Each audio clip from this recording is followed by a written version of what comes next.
En nombre del Padre, del Hijo y del Espíritu Santo. Amén. Amados hermanos, en nuestro Señor Jesucristo, nos encontramos en el domingo 11 después de Pentecostés, pero como ayer sábado fue el 15 de agosto, la fiesta de la Asunción de Nuestra Señora a los cielos, en cuerpo y alma, no quiero dejar pasar por largo o de largo esta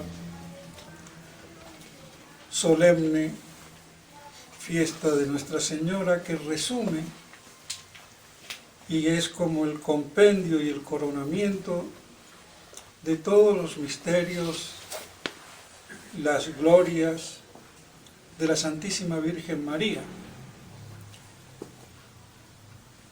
Es apenas Asunción el correlativo, la consecuencia lógica de tener el privilegio de la maternidad divina. Todas las gracias, la plenitud de la gracia, incluso la inicial, la media y la final, como a los teólogos a veces les gusta distinguir, pero a veces hay distinciones que unas son buenas y otras son muy leguleyas, porque nos pueden hacer perder, como al médico que se pone a estudiar anatomía y termina separando tanto el estómago del hígado del corazón que después no sabe cómo lo compone. Entonces, por eso hay que también tener esa visión global y de conjunto en la sustancia o esencia de las cosas. Pío XII en 1950 promulgó el dogma de la Asunción,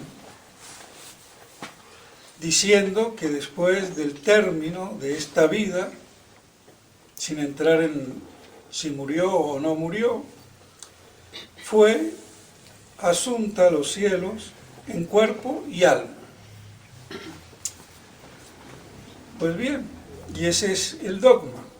Si murió o no murió, no se sabe, o la Iglesia no ha querido determinarlo, pero sí, cuando terminó su vida aquí en la tierra, habiendo muerto o no habiendo muerto, subió en cuerpo y alma a los cielos. Ahora que hago un paréntesis, porque teológicamente es más congruo que murió, la dormición, pero fue una muerte de amor, como algunos santos, como San Francisco de Sales, por ejemplo, entre otros, si mal no recuerdo, porque a veces uno confunde también los santos, dice que murió de amor. Y qué mejor muerte que la morir de amor. Además, la muerte es una condición del compuesto humano. Entonces es una ley natural que vino como castigo después de la elevación de todo el género humano en Adán al orden sobrenatural. Es otra cosa, pero la constitución de la esencia humana pues es que no es inmortal el compuesto humano, inmortal el alma, pero el cuerpo no, la unión no, es la condición. Entonces, pero había como una exigencia, si se quiere así, y que no debe ser malentendida, que si el alma es inmortal, pero el compuesto humano de alma y cuerpo no es eterno, entonces que esa unión fuese para siempre. Y eso fue lo que hizo con los dones preternaturales, de la inmortalidad en ese sentido. Y al pecar Adán, pues se perdió.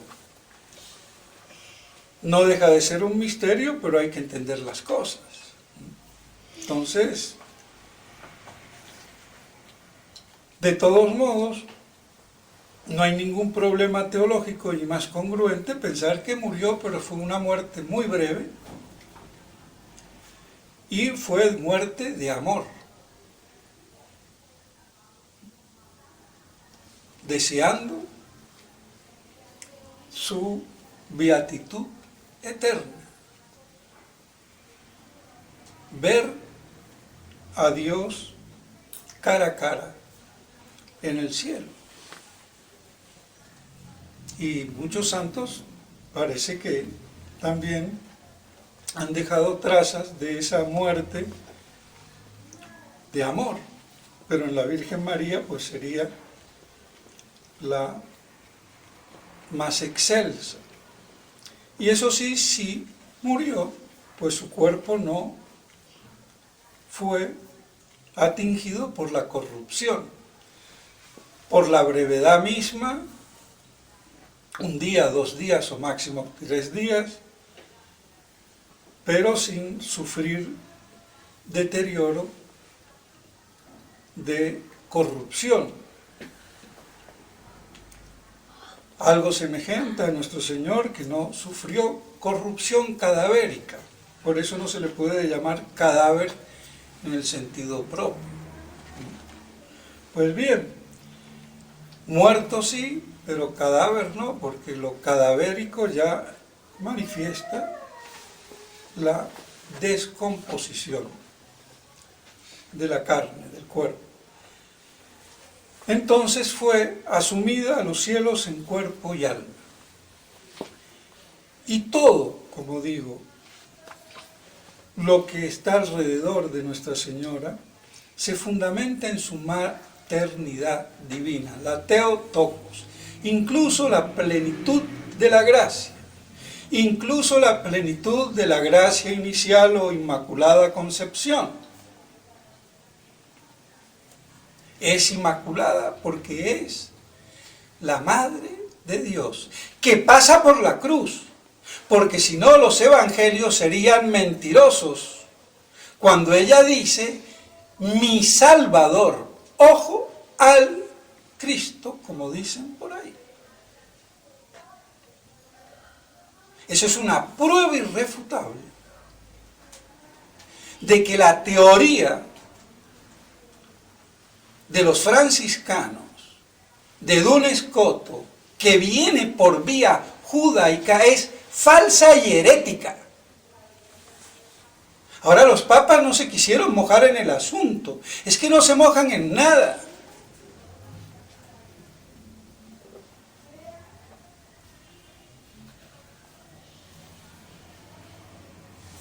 Y hay que pronunciarse y hacer teología en la sana doctrina.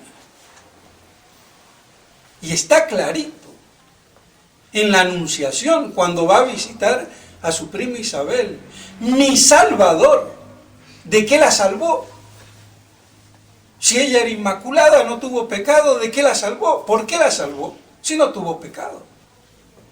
Entonces esto hay que explicarlo. Fue una redención entonces preservativa y no liberativa como la nuestra, pero pasó por la cruz. Y Cristo es redentor también de la Virgen María preservativamente, y por eso es el redentor universal. Tampoco sería el redentor universal, le faltaría la Virgen.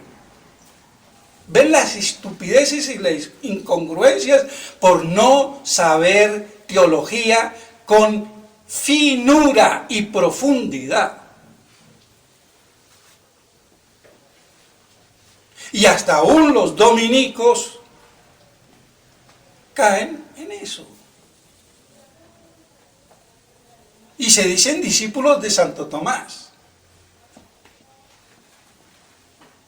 Pero bueno, entonces, todo viene de la maternidad. que se produjo en un mismo decreto desde toda eternidad, en el decreto de la encarnación del Verbo. No podía haber encarnación del Verbo sin la maternidad divina, ni maternidad divina sin la encarnación del Verbo. Es de simple lógica.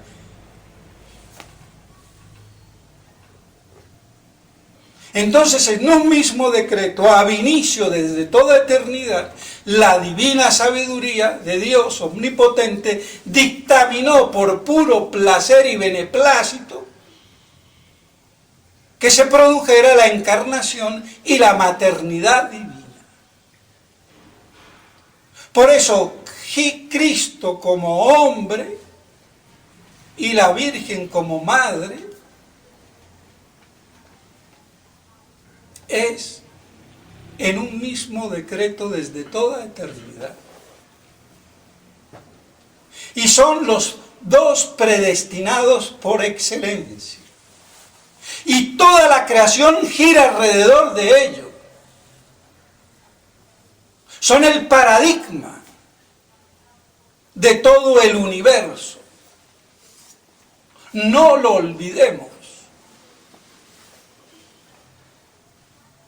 Y todo fue creado para ellos y por ellos.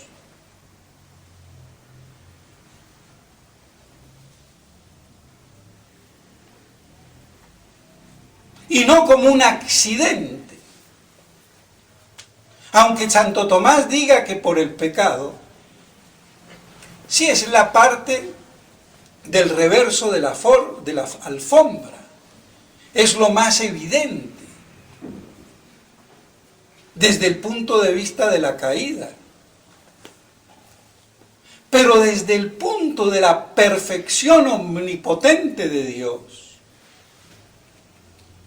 el tercer grado de difusión adextra del ser divino no podía sino ser en la encarnación del Verbo.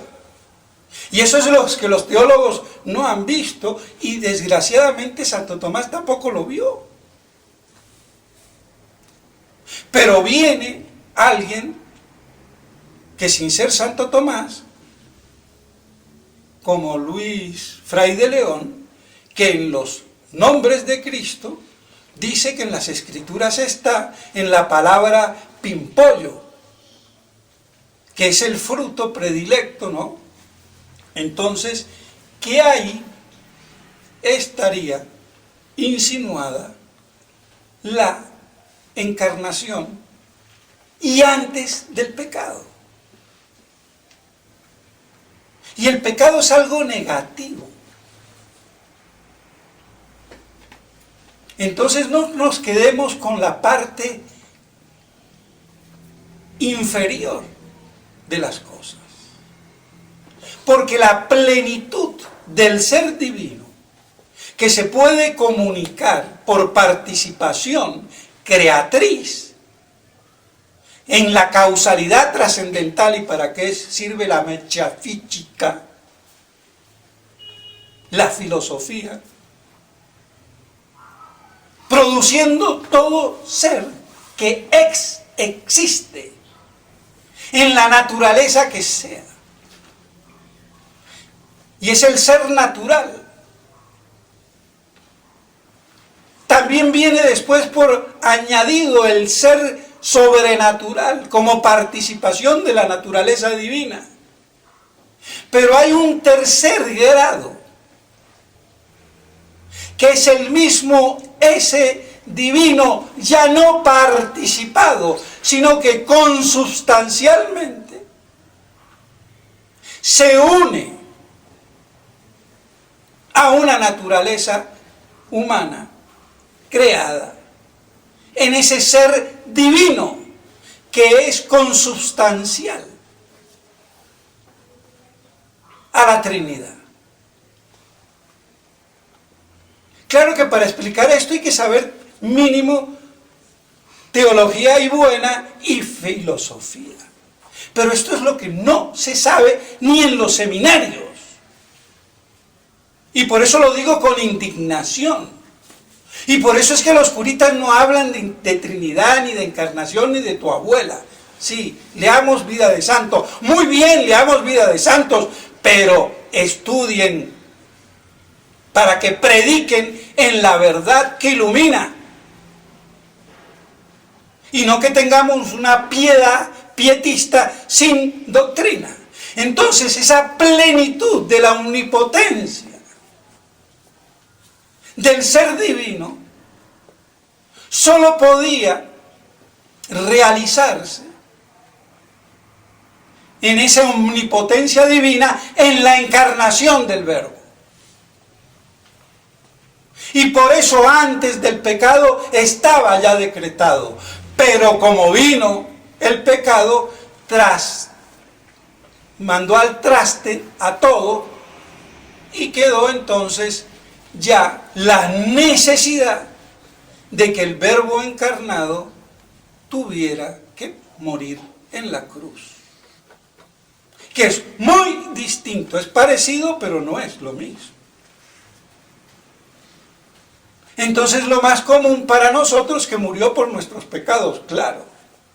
Pero eso no fue el plan pristino, o prístino, como se diga, primigenio, primitivo, fundamental. Ese fue el plan B,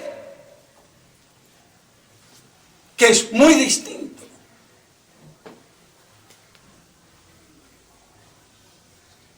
¿De acuerdo? Entonces, así, en un mismo decreto, esa encarnación y la maternidad divina estaban conjuntos. Y de ahí proceden todas las gracias de la Virgen María y todas sus glorias y toda la plenitud de la gracia. Y por eso desde el primer instante de su concepción debía de ser inmaculada, aunque venía por vía de ascendencia de la carne de Adán, que venía contaminada. Y es la que contamina el alma cuando Dios la crea, infundiéndola en esa porción que viene de los padres, biológica y físicamente.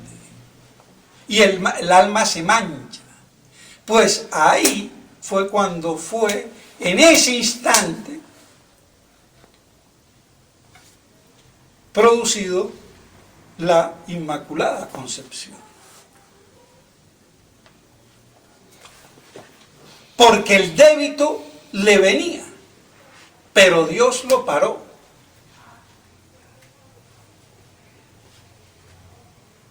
Y si no venía el débito, entonces, ¿de dónde nos viene el contagio del pecado original? Habrá que hacer magia. Entonces, cuando se constituye la persona, al ser creada el alma en esa porción que anima, es que se produce la Inmaculada Concepción, porque es un privilegio no de la carne genética, biológica, sino de la persona. Para que nos entendamos. Otra cosa difícil de explicar. Pero como andamos con las estupideces para combatir el aborto, porque somos muy piadosos, tenemos que decir que el aborto está prohibido porque desde el primer instante de la cópula carnal y de la unión de los órganos genitales y sus productos, ya hay persona. ¿Ah, sí? ¿Y qué pasa con los mellizos monocigóticos que tienen una sola porción, un solo óvulo y un solo espermatozoide? ¿Y cómo salen dos? Porque no hay dos almas en un solo cuerpo. Ojo, según la teoría filosófica tomista, ni lo puede haber. Entonces tiene que haber un tiempo Y además el cuerpo es algo orgánico, organizado. El alma no se le infunda a una piedra, o a una mema, o a la monachita, como creían algunos y creen todavía. Ni aun el fuego a cualquier materia, que incluso como la madera se pueda quemar, porque si está verde, no se quema, hasta que no se seque.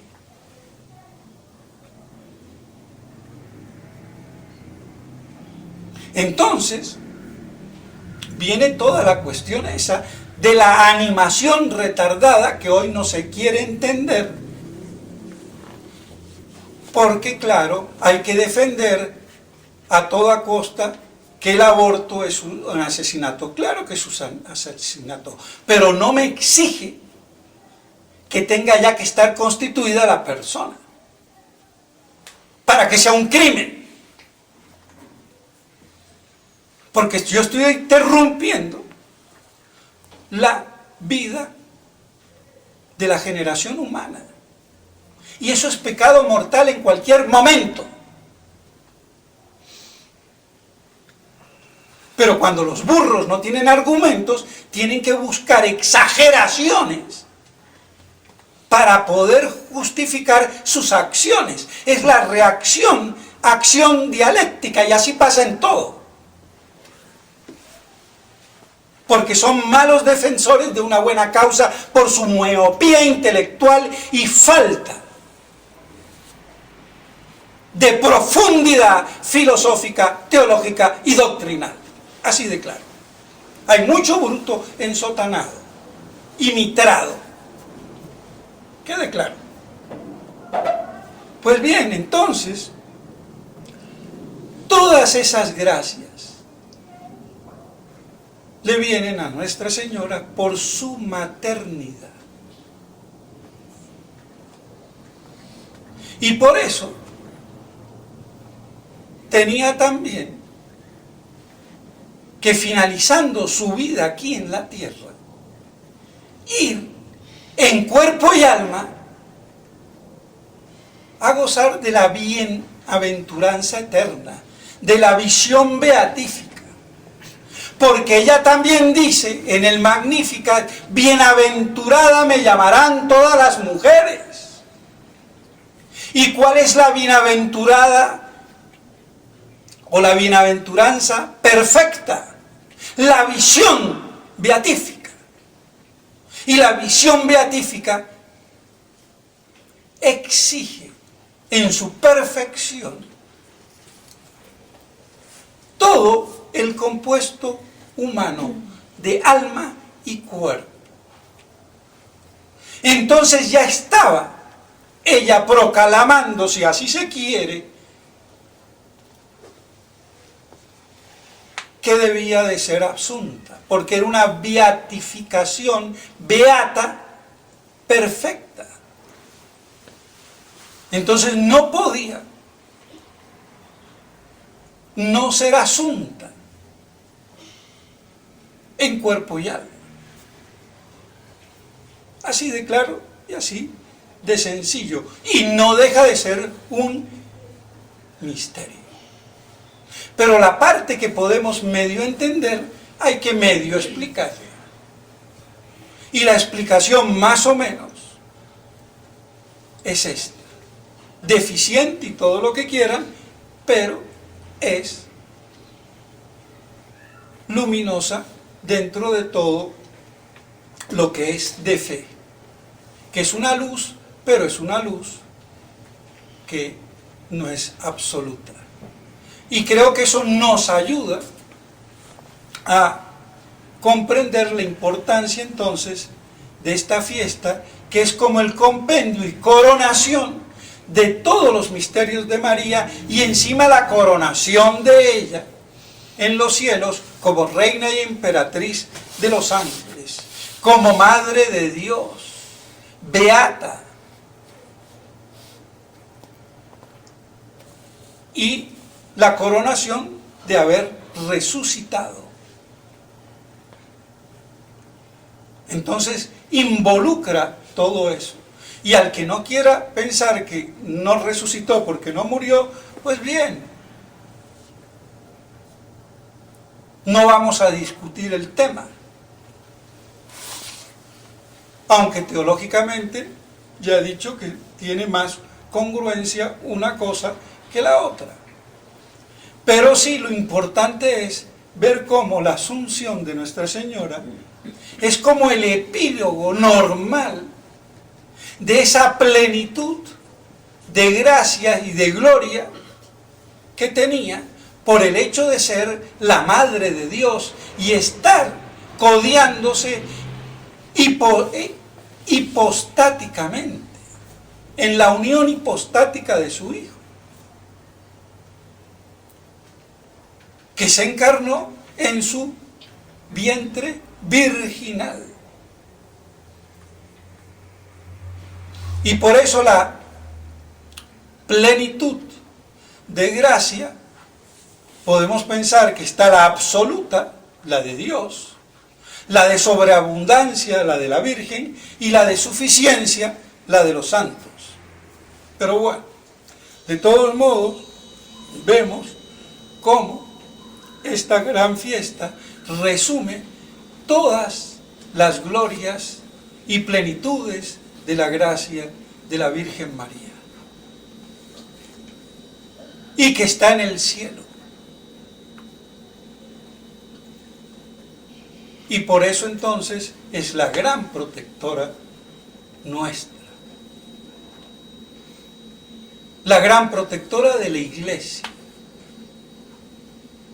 Y por eso es un signo de predestinación, como decía San Luis María Griñón de Montfort: los que son verdaderos devotos y esclavos de la Virgen María, porque ella nos lleva por un camino más fácil y más corto que cualquier otro a su divino Hijo, a Dios. Entonces, por eso no hay que confundir las devociones a los santos con la devoción a la Virgen María, que está por encima de la de los santos, por ese atributo de ser la Madre de Dios, la Theotokos. Entonces pidámosle a Nuestra Señora que nos asista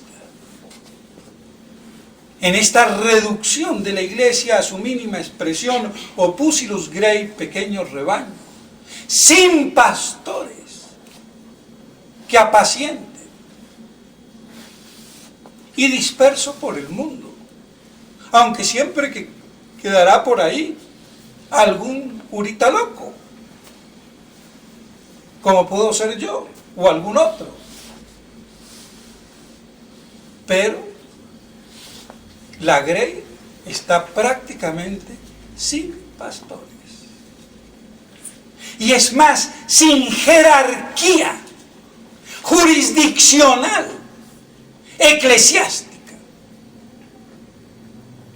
Porque desde que el Papa pierde la fe, defeccionando en la fe por el error de herejía, ¿qué pasa? Si toda la jerarquía por debajo le sigue y se hace un cuerpo con él, jurídico en el error y la falsificación, se hacen miembros de la iglesia del anticristo. No lo olvidemos. Ahora, que no lo vean muchos es otro problema. Pero esa es la cuestión crucial. Por eso la fidelidad, aunque nos tengamos que oponer a la falsa jerarquía, que en su totalidad exterior, puede haber siempre alguno por ahí en la cocinita de la sacristía o del baño, pero que están en comunión en el error de la herejía. Y por eso Nuestra Señora en Nazaret dijo: Roma perderá la fe y será la sede del anticristo, y es la sede del anticristo.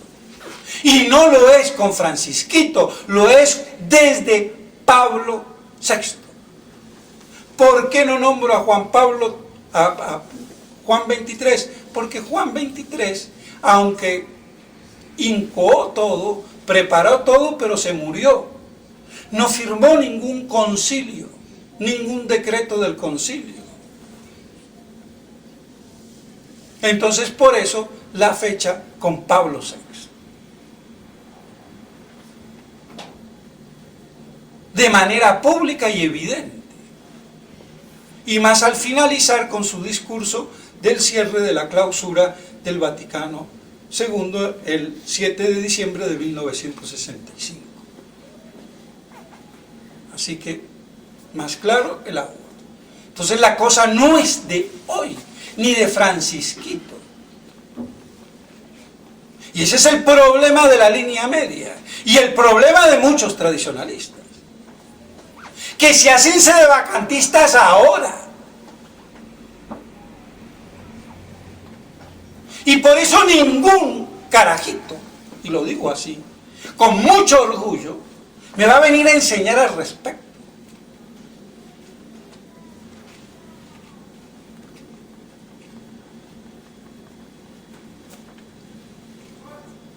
Porque los quiero ver. Y a los que lo eran antes, como el padre Barbará y Gerard de Laurier, en el error. Y el padre Banzón. Y el famoso padre en México, que no me acuerdo ahora el nombre.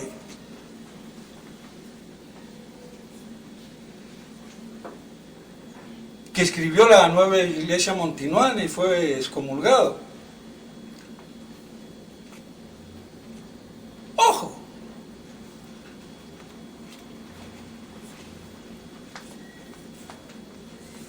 Entonces hay un peso.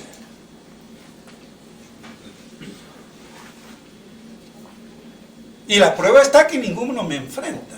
Con nombre y apellido, por detrás y por la espalda, con nombre y apellido. A ver qué mico queda parado o trepado en el árbol. Y aquí todos los obispos de la tradición, del color que sea, patinan. Los de la fraternité, los de la vía de Godin-Tuc, tipo gerardiana o no gerardiana. Y aún los que se hicieron por otra vía, de algún obispo puertorriqueño, como los de Kelly. ¡Ojo! Que me los conozco a todos. Y a todos le doy su taza de té o de chocolate, como quieran, en la materia. Así que el tilingo que se me ponga delante, que estudie primero. Así que yo sé por qué hablo y cómo hablo y por qué hablo. Y por qué me puedo imponer con razones. ¿De acuerdo? Entonces, tengámoslo claro que no podemos entonces efectuar la comunicación in sacris en el error, formando parte de la contraiglesia del anticristo. Y que puedo pertenecer también por una vía opuesta.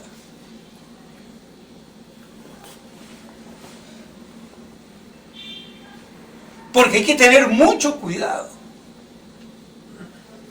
Aquí no es que yo me hago obispo y ya se solucionó, y porque digo, las cosas en la iglesia no son así.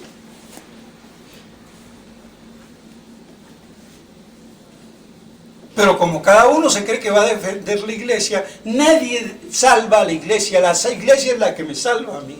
Y uno se debe de quedar en el estado que está cuando viene el problema crítico y de confusión.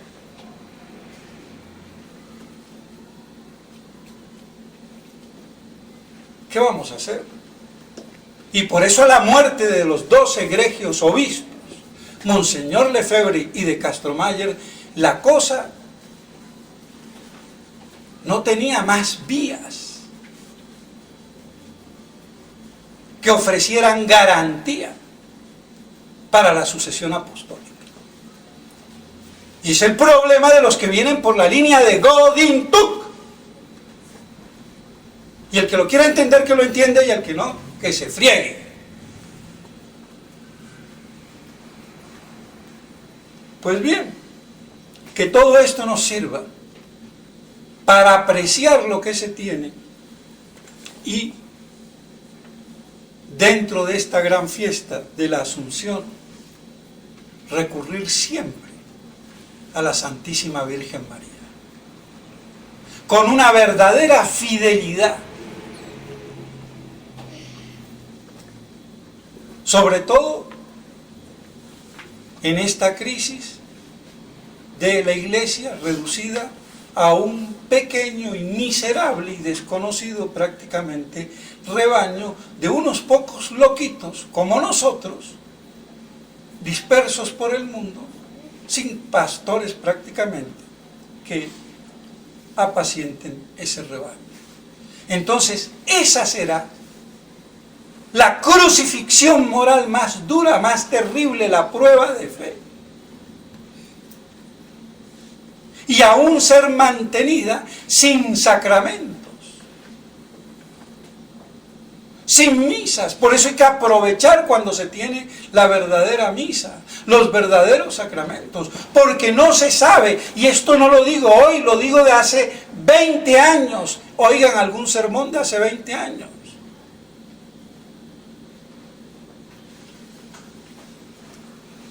Entonces, mis estimados hermanos, que el 15 de agosto sea una fiesta de luz para nosotros y de cristalización en nuestra verdadera devoción, como lo propalaba o propagaba San Luis María Griñón de Montfort, ese gran mariano apocalíptico para colmo. Entonces, que la Santísima Virgen María nos proteja bajo su divino manto. En nombre del Padre, del Hijo y del Espíritu Santo. Amén.